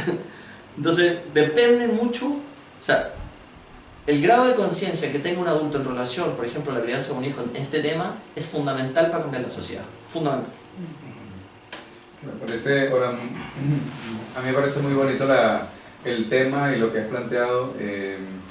Yo creo que nuestra sociedad necesita, nuestras sociedades. Yo soy venezolano y vengo de trabajar allá en espacios universitarios con estudiantes, etcétera, además de mi propia vida personal, de haber aceptado mi homosexualidad y luego haberla trabajado con mi familia, mis espacios laborales. Afortunadamente estoy en una universidad inclusiva donde yo como profesor pude ser abierto con mis estudiantes que estudiaban salud, y la salud sin inclusión no es salud. Entonces era importante para ellos que ellos entendieran eso, y fue un espacio muy muy interesante. Creo que es muy bueno que se sigan escribiendo libros como este, que permitan que la gente se vaya concientizando, porque al fin y al cabo, como tú lo dices, no es un problema solamente de los homosexuales, es un problema de las familias, de los homosexuales, que muchas veces sufren discriminación y por ignorancia. Pues entonces creo que nosotros que podemos seguir haciendo un trabajo donde podamos ir concientizando, estudios, conversatorios. A mí me han dicho que el ámbito de la salud es un ámbito que tiene una homofobia muy presente, ¿no? Porque está muy por esta cosa salubrista que hay detrás de la homosexualidad, como el término homosexual viene del mundo de la salud y de la salud patologizante, incluso en el siglo XIX. Yo soy odontólogo y hice una maestría en práctica social, pero hice un diplomado en antropología. Y entonces me fui por esa onda, donde la salud no es vista como una medicalización, sino que al contrario nos aproximamos a ese enfoque antropológico, social, más humano. Y entonces, a mis estudiantes, yo por ejemplo tenía estudiantes de radioterapia, y entonces ellos eran técnicos de radioterapia, iban a tener que atender, por ejemplo, a una trans que viniera con un cáncer producto de un SIDA, por ejemplo, y lo tenían que acostar en una mesa de radioterapia. Ella se tiene que bajar los pantalones para que le den radioterapia con la máquina. Entonces, si esos estudiantes no estaban sensibilizados en la perspectiva de diversidad sexual, era muy difícil que ellos, fíjense, una trans, primer diagnóstico, o primera, vamos a decirlo, cuando te dicen que tiene SIDA, ya eso es como un juicio, como cuando un juez, una sentencia, esa es la palabra. La primera sentencia tiene SIDA, la segunda sentencia te salió cáncer, que es un tumor oportunista por el SIDA. Entonces son dos sentencias. Cuando llegas al servicio de radioterapia y se enteran que eres una trans, porque te ven mujer, pero cuando te bajas los pantalones ven que eres una mujer trans, entonces desde el técnico, el vigilante, todo el mundo, si te hacen bullying, no vuelves al servicio de radioterapia, y se necesitan 30 sesiones continuas de radioterapia.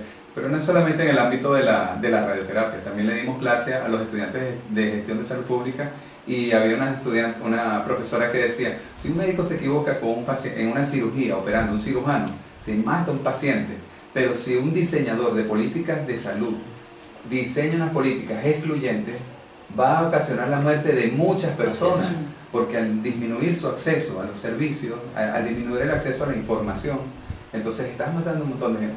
Total que bueno, esa parte de este libro me parece muy muy interesante, porque yo creo que hay que hacer un trabajo, hay que seguir concientizando a la sociedad y compartiendo las experiencias no solo laborales, personales.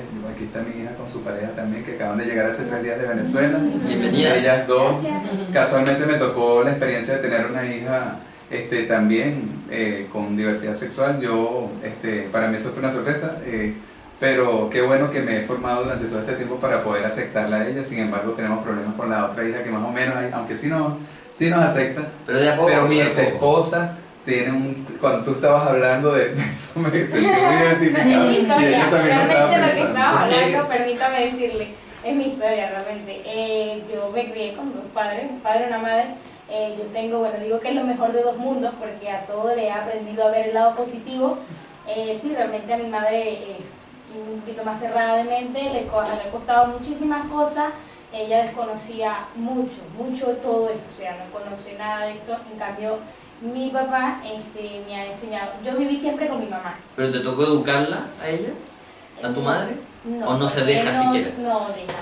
Entonces tú no puedes hablarle a alguien que no quiere escuchar. Claro. Entonces ahí no podemos hacer nada. Ya que el trabajo de uno es consentirse tranquilo, pues.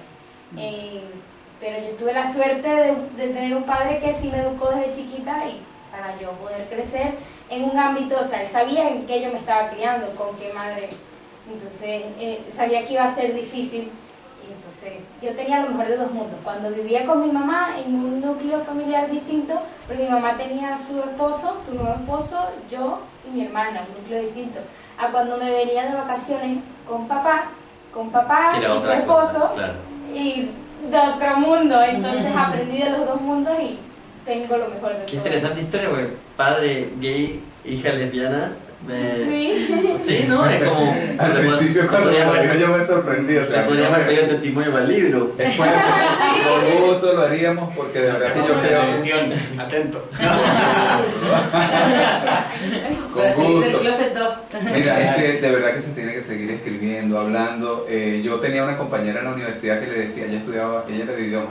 Yo le decía, mira, yo no tengo tiempo de escribir, pero yo creo que hay no solo los testimonios. Yo le decía, ustedes no sé si han visto Ensayo de la ceguera de Saramago, ¿sí?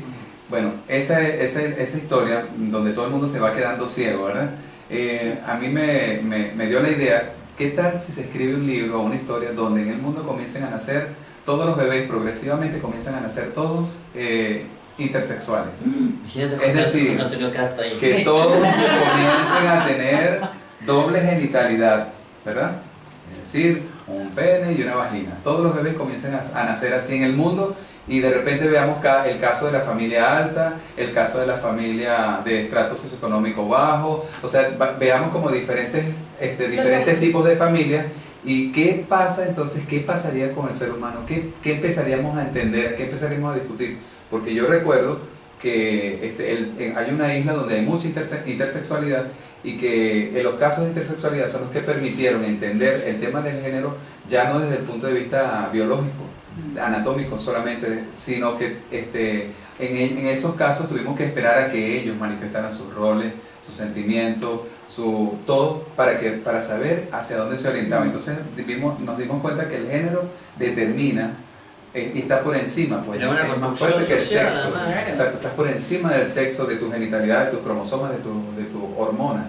Te voy a preguntar después de ese dato de esa isla, pero nunca he escuchado eso. Sí, hay no recuerdo la isla, pero sé que hay una isla donde hay un alto índice de intersexualidad y donde ellos se ha tenido que esperar a que ellos crezcan para poder saber si es que tienen alguna inclinación, porque no necesariamente deberían tenerla. O sea, el binarismo de género tampoco es algo natural. Exacto. Pero bueno, por eso creo que, y te dejo la idea también, que no sé si mi amiga la llegó a desarrollar, pero como me siento muy honrado de poder estar en presencia de un escritor, le regalo esa idea porque me parece que podría ponernos a pensar muchas cosas y que podría hacer que la gente se interese, porque de repente hasta una película bien interesante creo yo que podría ser, ¿verdad?, que comience con eso. Sí, yo para este libro escribí una parte que no salió, nuestro editor nos sacó 50.000 caracteres, que era Daniel Olave. Daniel Olave, te pusimos acá. escribimos una guía de películas y libros que más comúnmente le habían hecho sentido a la gente. Y al final uno encuentra como persona homosexual que se está desarrollando, por ejemplo, en la adolescencia, en la infancia, como que algo te hizo clic. Lo que yo decía en mi caso de Real World, pero... O de la chica de Orange, claro, entonces empezamos a preguntarle a las personas homosexuales, bisexuales, lesbianas, ¿qué les hizo clic? Y aparecieron unas cosas súper interesantes, o sea, más allá de Brokeback Mountain, o sea, como que... Entonces te decían, bueno, cuando yo vi esa película, o cuando yo leí ese libro, ¡pop!, me conecté, entendí. Y entonces uno no tiene que minusvalorar esos referentes que están allí, que están a disposición de todo el mundo, porque uno cambia con esos referentes. Y eso a mí me encanta como que la idea de que la batalla cultural la estamos ganando, no en el Congreso de los países, sino que la estamos ganando en la televisión, la estamos ganando lo estamos ganando con Lady Gaga, la estamos ganando con una serie que tiene un personaje homosexual adorable, porque eso es lo que los conservadores no pueden controlar, no lo pueden controlar. Los jóvenes hoy están dejando de lado el binarismo.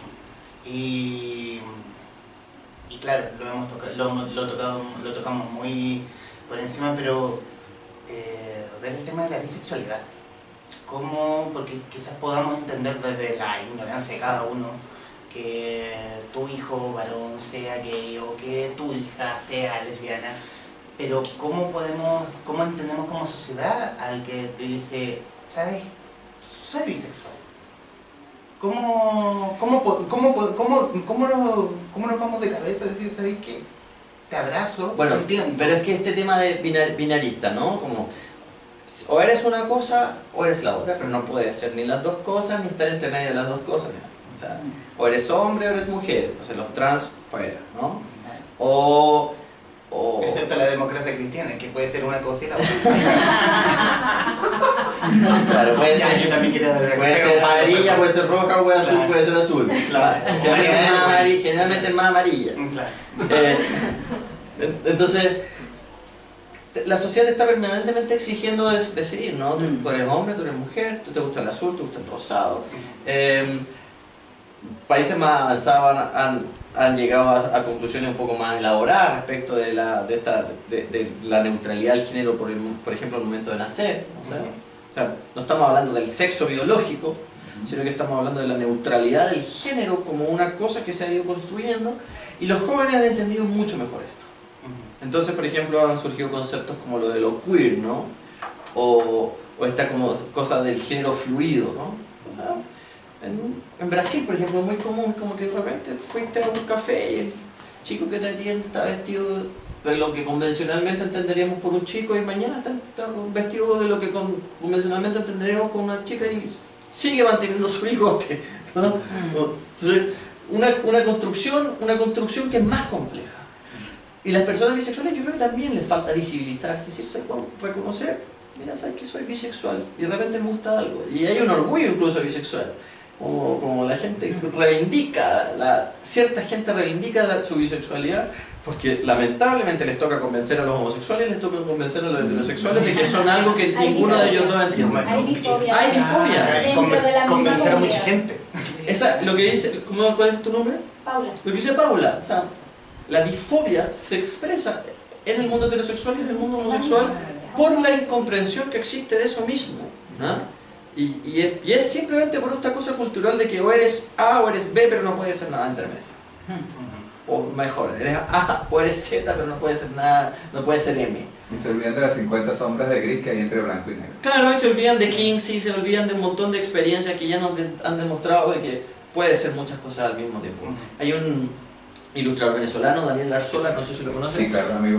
Que de hecho yo tuve la oportunidad, yo lo traje a Chile porque lo vi votado y dije, este cabrón tiene que venir, y tiene una campaña que se llama No soy tu chiste. No soy tu chiste, y él tiene mi imagen favorita, una imagen que dice, su mensaje es: somos un montón de cosas. Y la imagen es una especie de una cara que tiene barba, aros, moño, corona, es un mentón muy masculino, y somos un montón de cosas, ¿no? Y yo soy un montón de cosas, y yo no descarto que el día de mañana a lo mejor me pueda gustar una mujer. No sé si sexualmente me va a ver, pero no digo que no. ¿Sí? Y uno no tiene por qué decir que no. ¿Cómo debemos entender, o cómo debería tomarlo como política de Estado a la comunidad LGBT, cómo puede el Estado protegerlos, o protegerlos, o educar a ese otro lado de la población que está aportillando a la comunidad LGBT.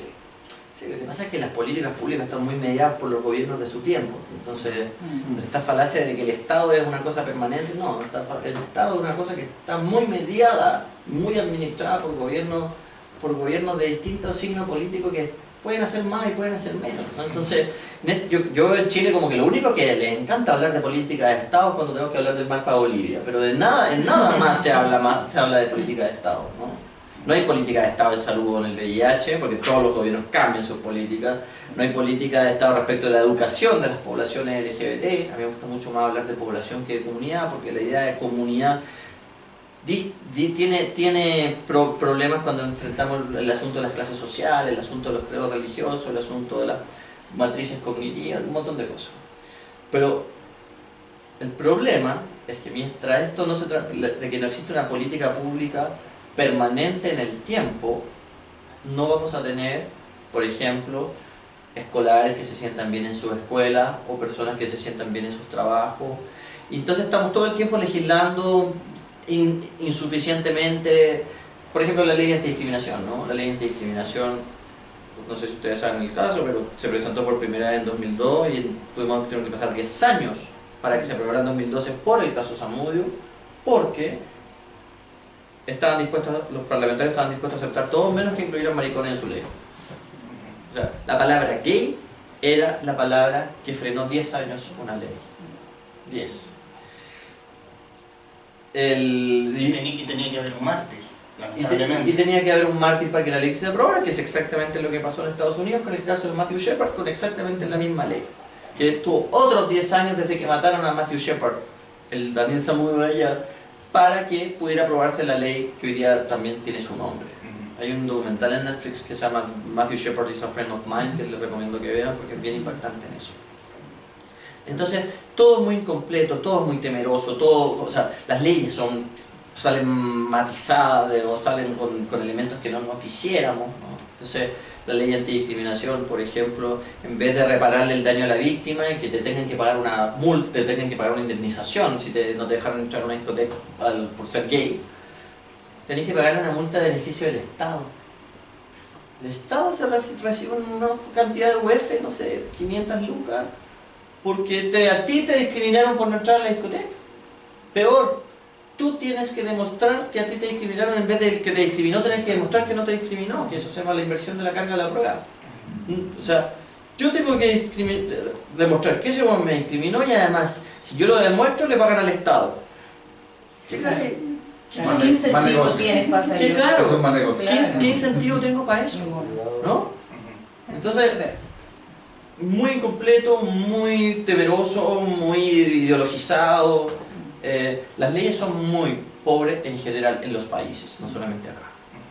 A menos que estemos en Escandinavia, a mí me tocó ir al Pride de Oslo. Aunque nos quedamos en Finlandia. Claro, al Pride de Oslo, y en el Pride de Oslo, o sea, en Oslo era otra cosa. En Oslo era como, la ley era como de verdad. Mira, con respecto a la parte de las leyes, en realidad, yo lo que hay un punto de vista, ¿no? Simplemente, mira, en el caso de nuestro país, por ejemplo, todos aquellos procesos desde el punto de vista legal que son sumamente importantes para la ciudadanía, en general se caracterizan porque se demora mucho tiempo en salir, ¿ya? Siento que falta una voluntad política de la clase dirigente, ¿ya? Siento también que hay un tema cultural de doble estándar, porque yo me imagino, mira, dentro de esos políticos, muchos de ellos dentro de su familia, de su entorno social, de su amistad, tienen gay, ¿ya? Por tanto, no es algo que sea tan ajeno hacia ellos. Pero sin embargo, el guardar una imagen social, que además tiene un costo político, hace que de alguna manera no cumplan el rol por el cual fueron elegidos, curiosamente por la ciudadanía. Claro. Por otro lado, mira, el tema de las leyes, una que demoran tanto y que además es un hijo tan cambiado porque el proyecto de ley con que ingresa originalmente, después que sale, tú realmente no reconoces realmente lo que salió, porque no es la sombra de lo que entró, ¿ya?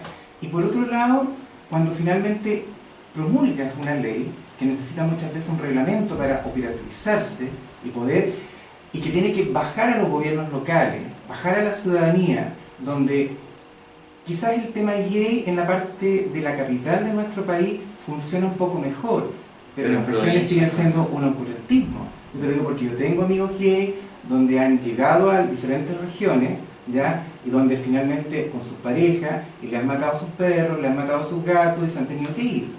¿Te das cuenta? Porque la gente no los acepta, sí, de frentón. Sí, entonces por eso te digo, lo que pasa en la capital no pasa en las regiones. Es completamente diferente. Me hace mucho sentido. ¿Y por qué también aboco un poco este pensamiento? Y ahí va un poco la pregunta, quizás un poco periodística, pero también creo que es importante porque siento que cuando las personas tienen la posibilidad, como tú mencionas, de visibilizar temas que muchas veces dentro de las creencias y los convencionalismos sociales tienden de alguna parte a resistirse a salir entre la oscuridad y la luz, ¿ya? Siento que igual hay un rol súper importante que es la asigna, que es como en el fondo el poder escribir y poder mostrar esto. Es como decir un poco, hablar con los que no pueden hablar, ¿ya? Entonces, y un poco lo hacen todos los artistas. Lo hacen los que escriben, lo hacen los que pintan, los que hacen una película, los que hacen una obra de teatro, porque de alguna manera van con un granito de arena generando conciencia. Y es una conciencia colectiva. Pero, de alguna manera, pero haciendo que otros se atrevan también. Sí, eso me parece bacán. Exacto. Y por eso mi pregunta es, porque yo me imagino que dentro de un libro, y un proceso de un libro que es un hijo, que obviamente es bastante nuevo, está todo en un proceso de difusión, ¿ya? Me imagino que hay mucho material que queda fuera. Un poco lo contestaste en todo caso, pero igual, y obviamente porque hay todo un proceso de selección muchas veces de parte tuya, Rafaela, y también de parte, también puede ser del comité editor de la editorial, por lo cual finalmente se... ¿Del que sacó 50.000 caracteres? No, por supuesto, pero ¿También lo nadie? No. Porque además dentro del proceso creativo, antes, durante y después, ¿ya? Hay mucha gente que se te va a acercar, te va a dar testimonio, ¿no es cierto? De alguna manera, y aunque tú digas, por ejemplo, que yo soy quien para aconsejar si soy usuario, pero yo creo que todos tenemos la capacidad, porque también lo vivimos, porque además se transmite la vivencia, y eso es súper importante porque genera mucho más empatía con la persona que está de alguna manera viviendo algo que tú viviste, y que en el fondo no es tan ajeno, ¿ya? Entonces, por ese lado, quizás preguntarte, o sea, la posibilidad después de escribir uno nuevo, quizás con no sé, con material que quedó fuera, ¿ya? Y con testimonios posteriores que recibieron, y quizás enfoques que tampoco se tomaron en el libro y que posteriormente puedan llegar después. Sí, o sea, este que ya está más bajado, ¿no? Esto es un conjunto de opciones nomás, y de visiones personales. Entonces, uno decide muchas cosas al momento de planificar un libro, pero Lore lo sabe, ¿no?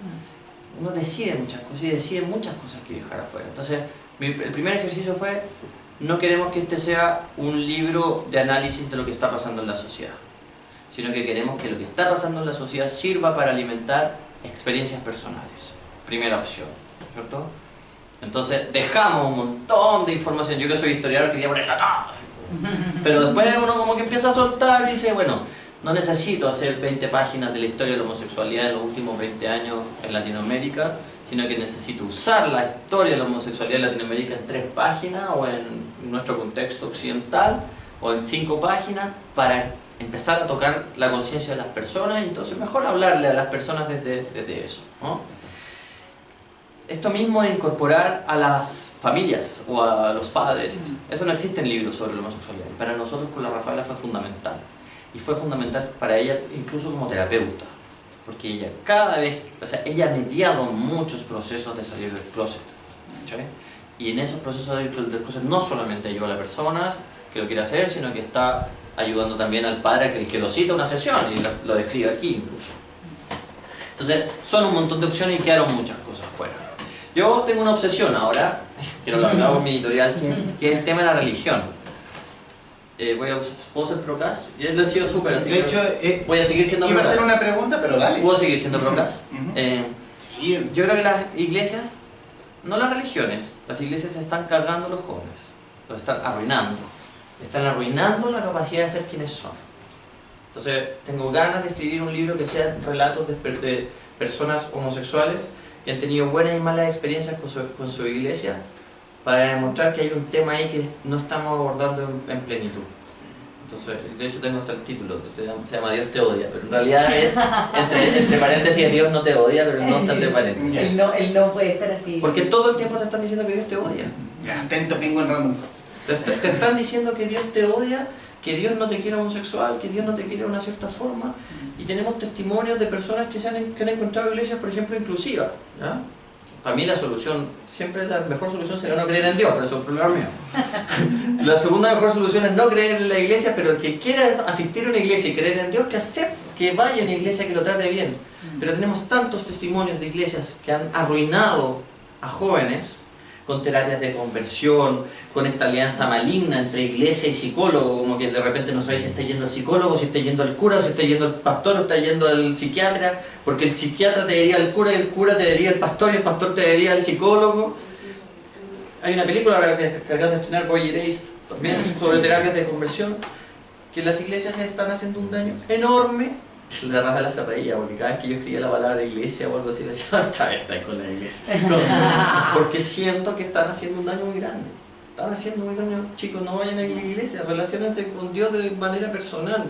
Pero ese pastor y ese cura que están lucrando con su sufrimiento y el sufrimiento de sus padres no les van a dar la solución. Libérense de los intermediarios. Obvio, sin intermediarios. Crean en Dios sin intermediarios. ¿Tú sabes que Ojalá no crean en Dios, pero si creen en Dios, crean sin intermediarios. Tú sabes que le respondía yo tantos conversatorios que tuvimos con esos temas y las experiencias de tantos amigos, por ejemplo, con madres testigos de Jehová y de otras religiones que hicieron sufrir a sus madres y a los propios homosexuales por eso. Bueno, nosotros les respondíamos, por ejemplo, bueno, si Dios me hizo a imagen y semejanza, Dios debe ser gay. Porque yo soy su imagen y semejanza, o soy bisexual. Y él es eso bisexual. lo acaba de leer un meme, me pareció tan bueno. Ah, sí, sí. Ah, bueno, no, eso es sí. propio de mi reflexión, o sea, que les decíamos, bueno, o sea, hay mucha gente siempre pensando las cosas. Dios, yo le digo, bueno, pero ese es tu Dios, pero mi Dios me ama tal como soy porque yo soy imagen y semejanza. Mi Dios es gay, o sea, no tenemos discusión. Por eso, pero yo creo que son precisamente eso, las iglesias las que están arruinando la juventud de muchos chicos y de personas. Por eso yo tenía una disputa pública con el presidente del directorio de TVN, incluso porque están comprando estas teleseries religiosas hechas para esto en Brasil, y aquí la están comprando como producto inocuo en la televisión pública. No, eso es un canal ideológico para transmitir los valores de la iglesia universal, que es la iglesia más homofóbica de Brasil, y cambiar la conciencia de Brasil.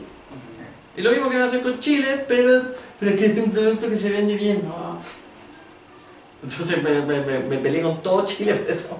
Me llegaron los mensajes más graciosos, además de uno que un pastor que me trató.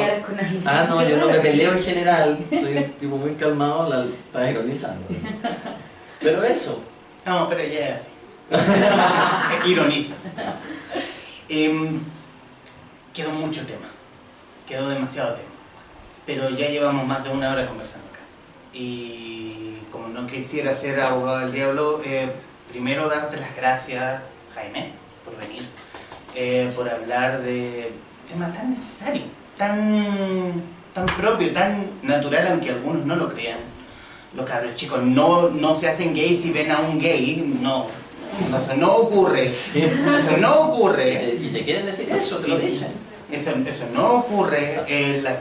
La homosexualidad no es una enfermedad. No es contagioso. Ojalá fuera contagioso, porque había más oferta.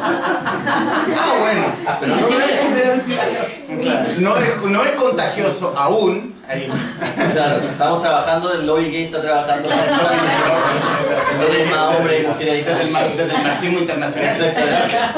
Los terraplanistas. Y los terraplanistas y todo eso. Y agradecerlo como lo hacemos en las sesiones en vivo de The Libro Show.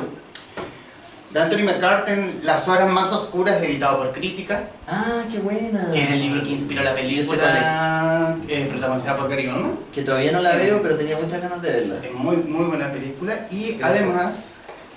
el tazón oficial del Libro Show, para no tener que llamar cerveza.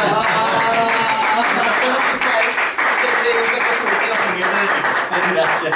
Ya eres del team. Muchas gracias. Y ahora sí, finalizando, si bien lo que dijiste de hablar de las iglesias era una idea, pero ¿hay un futuro próximo acerca de un nuevo libro? O sea, yo como que me quedé con la jeta caliente de seguir escribiendo, ya que este es el segundo y me encantaría escribir el tercero.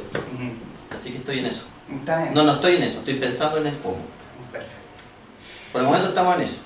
bueno, recomendarles a la gente de YouTube y a la gente de Facebook Salir del Closet, todo lo que hay que saber de Jaime Parada, de Rafaela Di Girolamo, Por Aguilar, libro que pueden encontrar en espacioforestal.cl o viniendo a la casa estudio de Quileo Forestal en Barrio 76, Comuna de Santiago. Es el placement, si no, cagamos con la sala. No, yo sé. Está buena la sala. Está buena la sala. Sí. El dueño es medio complicado nomás. Sí, es que ya son más de las 9:30 claro. y él se quiere ir. A esta hora se acuesta. Sí, es un caballero. Sí, es un señor de edad. Un señor de edad. Jaime Parada, gracias. Gracias.